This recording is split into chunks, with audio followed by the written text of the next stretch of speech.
بل دې ته هم فکر وي طالبانو ورونو، علم داسې ښه شی ده، وړکی سړی به په مجلس کې به غټ سړی که نه.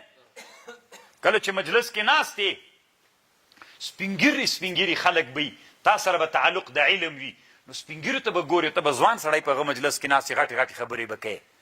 دا غټې غټې خبرې خو علم کوي، اصل کې هغه په تا کې موجود ده. ته اوس فکر وکړه طالبانو د پاچا په مجلس کې طالبانو هر څوک نه پرېښودل کېږي، سپین ږیري غټ غټ خلک، خو کله کله طالبانو کشران انسانان ورسي چې هغه علم ورسره وي.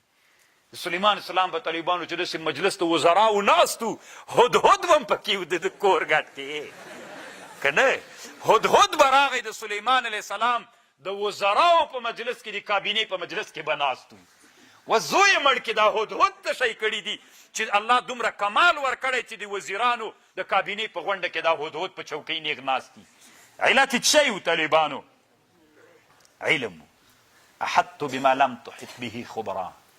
یو ورځ طالبانو مجلس وو، د کابینې مجلس وو د حضرت سلیمان علیه السلام، رئیس الوزرا هم ناست وو، بل وزیر هم ناست وو، بل وزیر هم ناست وو، او بادشاه هم ناست وو، د الله خلیفه هم ناست وو، ټول ناست ول. سلیمان علیه السلام ویلي دا هدهد چیرې دا چوکۍ خو خالي ده که نه، دا د کابینې مجلس ته ولې نه ده راغلی نن؟ زه به د ده سره ګورم. داسې ورته په غوسه سو. هدهد چې راغی سلیمان علیه السلام ته وایي احط بما لم تحط به خبرا، زه په داسې شي علم لرم چې تی نه لري. د کابینې په مجلس کې ټولو وزیرانو دته غوږ نیولی، خو علم ورسره وکړه. نو که غواړئ چې په غټو مجلسونو کې کښېنئ، جای پیدا کړئ، علم ځان کې راولئ. او که غواړئ چې څوک مو په دربار کې هم پرېنږدي، د دربار په دروازه کې هم پرېږدي، ځان علم نه خالي کوي. په خبر پوه شوئ طالبان؟ علم طالبان. بیا به وایم علم. کوم سړی طالبانو ډېر کته سړی وي؟ بې علمه سړی. کوم سړی طالبانو په ټولنه کې ډېر څوک؟ هغه سړی چې علم والا سړی. اوس طالبانو زه بله ورځ چې عمان ته تلم، د کابل میدانوي ته چې ورغلم، یعنې الله د مجاهدینو سره ډېر ښه وکړي. نو هره دروازه باندې چې دروازه به یې راخلاصه کړه، شیخ صاحب ستړی مې درځه، خو اصلا خو درځه.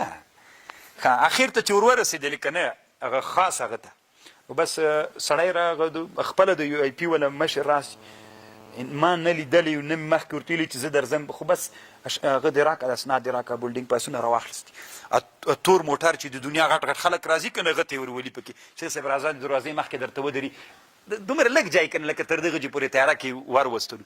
بل شیخ صاحب ته مې ویلي مېل علم خو څه خوند کوي دا خو که نه. بس الله عز وجل طالبانو بس داسې الله دې مونږ سره علم او عمل پیدا کړي. نو که غواړئ چې په دربارونو کې مو او په مجلسونو کې جای پیدا کړئ، علم ځان کې راولئ. اوس طالبانو هدهد هم ځای مړي ته چوکۍ ایښې وه رسول د کابینې په مجلس کې. علم یو ډېر ښه صفت ده. الله دې مونږ او تاسې څوک وګرځوي. طالبانو علم ته ګورئ. علم څه ده؟ سپی سره طالبانو اسلام کې ډېر منفور ده. اول خنزیر د دویم سپی اسلام کې ډېر منفور ده.